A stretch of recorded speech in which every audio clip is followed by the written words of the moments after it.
Hello. Hello. Hello, Mr. Joe Lynn Turner. Who's this? Hi, I'm Julia. I'm from Radio Romania. Hi, Julia from Radio Romania. Welcome back to Romania, sir. Thank you very much. It's really great to be here. I can tell you people are looking forward for the show tomorrow. We had excellent feedback when we announced it. Oh, fantastic. That's great to hear. We are really excited, too. I need to come to Romania more often. It's just a great market, and I really miss it. Every time I come back, I love it. Well, we sure hope you do so. What do you remember about your first visit in Romania? Wow.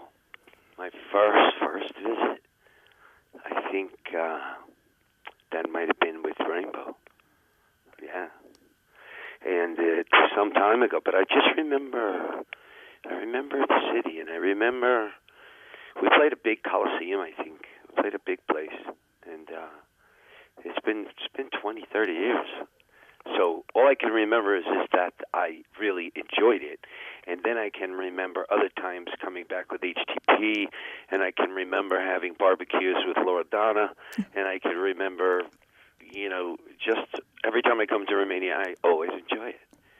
So these are the memories I have, always a good time. And I always wonder why I don't come back more often. I don't understand. Are you still in touch with Loredana? In fact, I'm going to call her tomorrow. I think tonight is a night she can rest, but she is doing the show. And I'm going to call her tomorrow and just to say hello. I don't expect her to come to the show. If she can, terrific. If she can't, no problem. She's a very good friend, so I understand. I would like to take you back to the beginning of your career. Is it true you started playing accordion at a very early age? I was about 7 years old, yeah.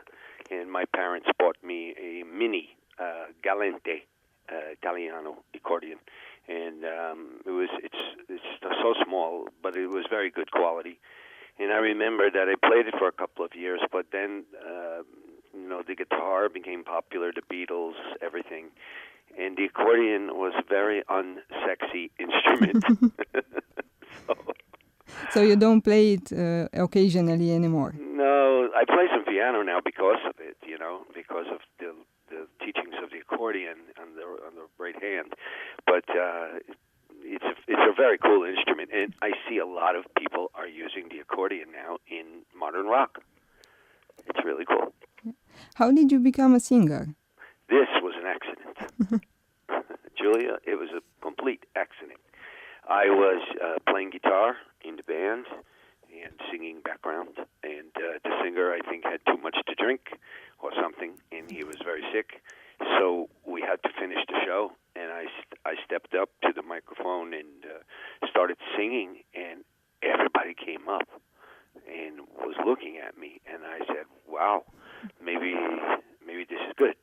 And, it was, and then I said, okay, so then I became not a lead singer, but a singer with a guitar. And that's when Richie Blackmore saw me. And he saw me playing guitar and singing. And when he called me, he said, look, you're not going to play guitar. I'm playing guitar. He goes, but you're going to sing. So I had to learn how to lead sing, like what you do with your hands. What do you do? But how did you react to Blackmore's phone call? Or I didn't believe him. I thought it was one of my friends who was making a joke, making a fool of me. And because I was very, very down at that point. Fandango, the band, had broken up. And I was going around New York City trying to find gigs, and it was very difficult. And when the phone call came, I thought this was a joke. So I said, yeah, sure, okay, who are you really? And he goes, no, I'm really Richie Blackmore. And I said, okay, what do you want me to do? And I was really very not so shocked at all. I didn't believe it. So he said, I want you to get on a train and and then my road manager will pick you up and all this stuff. So I said, okay, I'm going to take this chance. And I took this chance, and there he was. And then I was shocked. What's your opinion about the first singer of Rainbow? Ronnie? Yeah. I love Ronnie. Ronnie James Dio is one of my favorites of all time. He is not only is a great singer, but as a gentleman, as a person. He's a very good person. I miss Ronnie so much. We will actually do tomorrow night. We will do some Ronnie songs because he's always in my heart, and we keep the music alive. And what was the public's reaction when you first played with Rainbow? I'm not sure I understand it. Could you repeat? The public's reaction when you first played with... Oh, public, first they hate you, then they despise you, and then they put up with you, and then they like you. It's a typical situation with the public all the time. Many people really liked me right away. They thought it was a new sound, a new feeling, so they liked me. But the old timers, the Dio fans, they still hate me. Tell me, please, was Woodstock important for your generation? Were you tempted to go there? I was there. I am proud enough to say I was there, and it was an amazing event. I cannot even describe the peace and love and harmony of 500,000 people just grooving to music, no fights, no killings, nothing. That would never happen today with 500,000 people like that at a festival. And this was just peace and love, and we were evolving into something, into a culture. And of course, the societies and the governments have found ways to destroy that now. And I think it's a completely different scene. We used to celebrate life. Now I think many bands celebrate death. Yeah, unfortunately. You understand that? Yeah. And I don't think that's healthy. I don't think that's not positive for sure.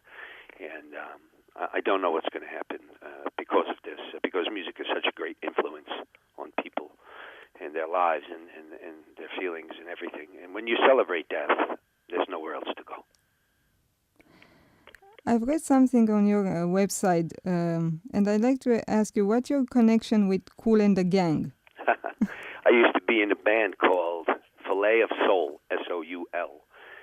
And the lead singer, his name was James Taylor, not the folk singer, but he was a black guy named James Taylor. He was the lead singer of Kool and the Gang. And we had Ricky Bell, the sax player, in the band. And when Filet of Soul split up, I was a guitar player in the background and background singer. And we had 4 singers up front, 3 black, 1 white. And he was basically the lead singer. So he went on to become Kool and the Gang. And him and Ricky Bell, the sax player. And I went into rock and roll. I understand. And Fandango was your first success? Fandango was the first real signing, yes. Was like the first band that I ever actually got signed to RCA Records and made 4 records, and we toured the United States, Canada, Mexico. We never got out of international, though. We always were there in those 3 countries. And it was a good band, a very good band, way ahead of its time. But we had our equipment stolen at the Chicago Fest, which was a big festival back then. In fact, Jethro Tull and Billy Joel also had their equipment stolen, and it was like $100,000 of good amplifiers, guitars, drums, everything. And we just couldn't pick ourselves up after that. Oh. And you toured with Allman Brothers as well? Oh, yeah. And we what had was it like? Allman Brothers, Wet Willie, all the Southern bands, Charlie Daniels.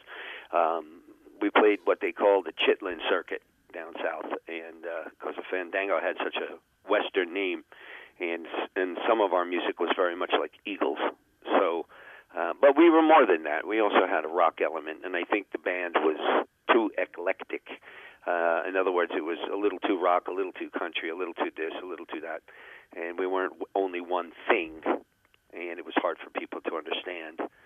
But before that could happen, as I said, we really just fell apart because of our lack of the money and no more support. Touring is still exciting for you as it was back in the day? Yeah, I have to say, today was a rough day because I came in from Geneva. I slept 2 hours. We drove 3 hours to the airport, to Geneva Airport, and then got on a plane. And then all day I've been just trying to rest and everything. So today was pretty rough. But normally, I really like touring. You get out to see the fans, you get out to see the places, the people, and you touch yourself with them again. And this brings everything back to you. For me, it's all about the fans. A lot of artists don't consider their fans as much as I do. I think I know without the fans that I'm nothing. And I don't think many artists feel that way. I feel that they think they're something, and the fans have to adore them. And I think that the fans are more important because they put you here. They put you here. They want you here. They want to hear you. And thank God for them. I love them so much because after like 40 years, I'm still doing it. They still love it. You'll see it tomorrow night. We're going to have a great time, great show, and we're just going to kick ass. And you're going to see the love in the fans' eyes and the feeling that we all get on the stage. You can't beat it. It's what life is made of. 2 months ago, we spoke with Glenn Hughes, and he had only nice things to say about you. How did you two meet? I love my brother Glenn. I mean, we shared so much good times together with HTP, and even before. We met sometime in the early 80s, I think, in Los Angeles, Hollywood. I was living out there, and Glenn was living there as well. And we were running around the town together, getting crazy as usual, because we were young and crazy, and writing some songs and things like that, getting into trouble, typical stuff. And I was always a big, big fan of Glenn Hughes. I mean, I think he has the most amazing voice ever.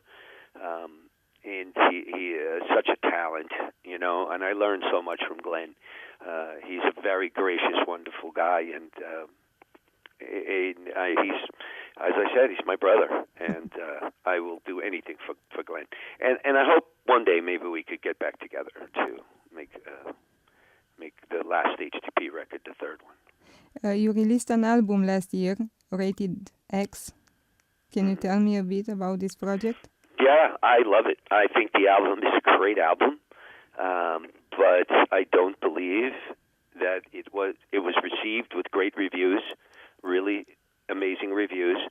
But I don't know, something went wrong. I don't think we had enough promotion, and I think that a lot of people still didn't hear it. And I think maybe in 5 years they'll say, "Hey, that Rated X album, that's a great album." And I'll be standing here saying, yes, I know. But it's very difficult with so much music today, I think, for everybody to listen. But it's a great album. It's Tony Franklin on bass, Carmine Appice on drums. I mean, we've got real stars there. Can the public buy this album tomorrow night? Well, I'm not selling any merchandise, but they could buy it online, of course. They can buy it from Frontiers Records. They can go on Amazon, Rated X. It's a great record. We were going to start to tour it, and all the promoters, because of the economy and things that are happening today, we're all like, well, we know Joe Lynn Turner, but we don't know him in the Rated X, and maybe we should just hire Joe Lynn Turner, and blah, blah, blah. And it was the same old thing. And I just said, this is very frustrating because I really want to get this band off the ground. This was a great project, a great band, and it needed to be heard, and it still does. So whatever you can do for me by playing some of that and telling the people about Rated X, if you've heard it, I think you will agree. Yeah, I love the album. Thank you. It's a really perfect classic rock album. But speaking about promotion, I'd like to ask you today, is MTV still important as it was back in '84 when you released your first solo album? I think so. I think that it's a new paradigm out here, and it's very difficult today in many ways because of the paradigm that they've created. I mean, when was the last time you heard, music was for free? I mean, when you take the music for free, it's like taking... Do you go into a restaurant and eat dinner and then walk out? No, you pay for the dinner. Why? Because they bought it, they prepared it, they cooked it beautifully, they serve it to you, you had a nice time, you pay for it. Why is music free? And then you may say to me, well, it's not free. Spotify. And I'll go to you, well, that's only 60 69 cents every time it's played. Nobody buys CDs anymore. Yeah. Nobody wants to hear a CD. All they want to hear is one track, pop tune. You know, it's a changing environment. With us rockers, you know, we want to hear the CDs. We want to own the CDs. We want to see who played what, who wrote what, who did what. And we want to know all the information in a package. We want it. But the new paradigm, the new world today is full of rap and crap, really. And it's just, not that I don't like even rap music. I think some rap music is really cool. I think some hip-hop is really cool. I like all kinds of good music. But that does not mean it should be for free. Yeah. Because the artist cannot make a living. And if the artist cannot make a living, then how can we make records? And it's very, very tough now to make a living. The only way you can is by touring and by selling merch. And I don't even carry my merch with me because it's too heavy, too much overweight. It costs more to put on an airplane than it does to sell it, unless you're working with a bigger company. So I just play, I just tour, and I just have a great time, and I'm satisfied with that. We are setting up some merch on my new website, and you'll probably be able to get, you know, some CDs and things and some shirts and all this, but it will take some time because we're working on some extremely important projects right now. There's some very exciting things happening, and we're going for a meeting in Bulgaria next week, and, well, actually this week, later on, and it's just exciting stuff. So. But I think you know that on the other hand, vinyl is coming back. Sales are bigger for vinyl. You think so? You know this for a fact? I've read so. You read so, yeah, I know. Well, when I see it in my pocket, I'll know. You know, you can read a lot of. I can read a lot of things too, and sometimes the press, you know, likes to. Yeah, CD's coming back. Yeah, it's great. Sales coming back. Yeah, no, well, I don't see it yet. I'm sure some people are, and it's never going to go away. But I think we need new regulations. Yeah. That's what we need, Julia, is regulations on intellectual property. Now that we have the Internet and there is such a thing called intellectual property, we need to protect it. Because if you have an idea, and it's your idea, you want to sell that idea, no one else should be able, you know, that's your idea. You can sell that. That's worth money. The fact that you had so many projects over the years means you are looking for perfection? I'm always looking for perfection. I learned that when I joined Rainbow with Richie. The reason why we got along so well, I think, is because he wanted perfection. I wanted perfection, and I think we came up with some extremely incredible material. The songs that we have left in our legacy where they sold more albums, they played more times on the radio, we had more concerts than any of the other Rainbows, and I love Ronnie and I loved Graham, and Doogie, but this was it. We had a magic, and we really wrote great songs that make the people live in their hearts. Tell me something. Is it an advantage to be a Leo when you are working in show business? Maybe. I never looked at it that way, Julia, but it's very possible because I notice a lot of Leos in show business, Mick Jagger and a whole bunch of others. You know, and I don't know. I think it's one of the signs. It's a fire sign, but it's a certain fire sign because Aries is a great fire sign. But at the same time, it's not the same type of personality of fire.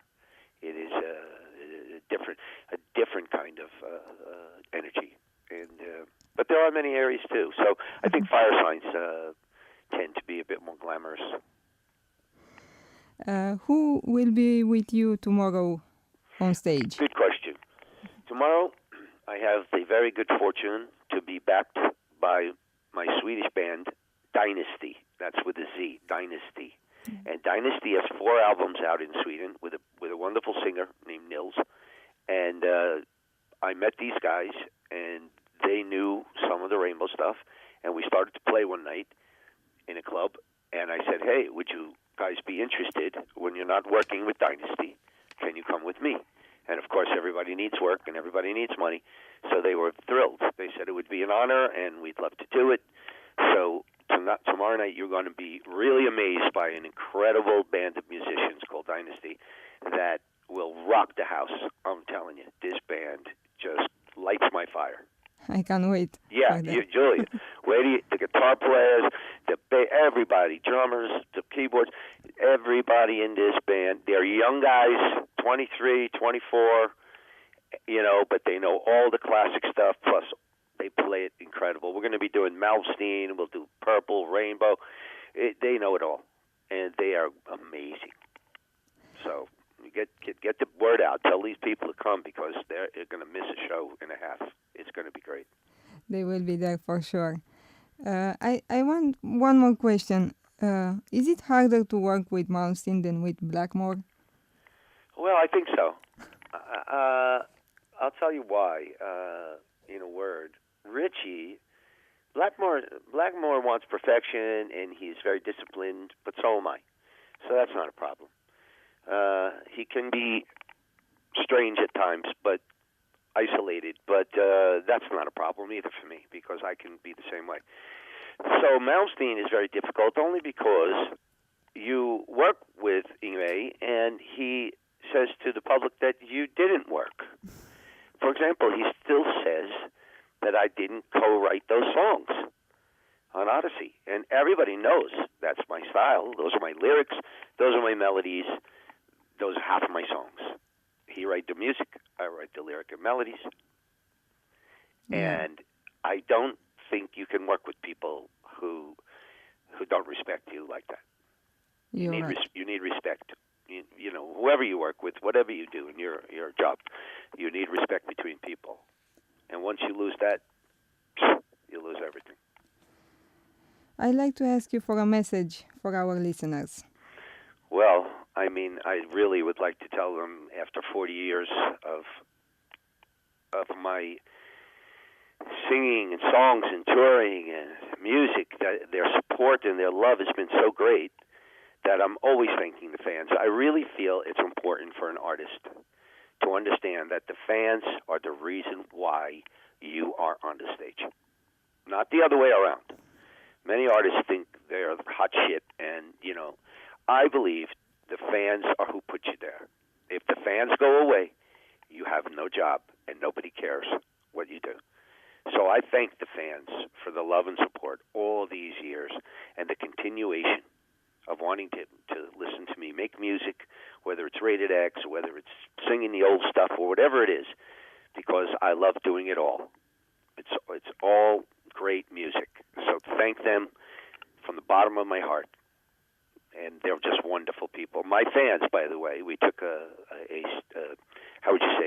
chart, a status, and I have, according to this chart, some of the most intelligent fans out of all of rock and roll. Wow. Yeah, this is true. And I felt very proud of that because my music is not exactly unintelligent. It's an intelligent type of music. It rocks, but it has spirit and intelligence to it. And we found that the majority of these people, of these fans, were educated and hardworking and, different, let's say, than a lot of the metal fans and so on. Which song would you like us to play after this interview? Wow, there's so many. Which song is your favorite? Well, I'd like you to choose. Which one? I would like you to choose one. Of course you would. You trapped me. Okay. Can't Let You Go, Street of Dreams, all of them are so good. Stone Cold, so good. I think one of those, let me choose. Let's choose Even I Surrender. It's incredible. I don't know. There's so many. It's like children. You love them all. You have to love them all. You can't love one more special than the other. But if I had to... We will play it all. Okay. All three. You got it, Julia. I think you saved me. Thank you very much, and looking forward to see you tomorrow. Julia, thank you for such a very great and intelligent interview, really. And it just proves my point. You're a very, very smart girl. Thank you. Thank you very much. We'll see you tomorrow. I'll see you. Bye-bye. Thank you. Bye-bye.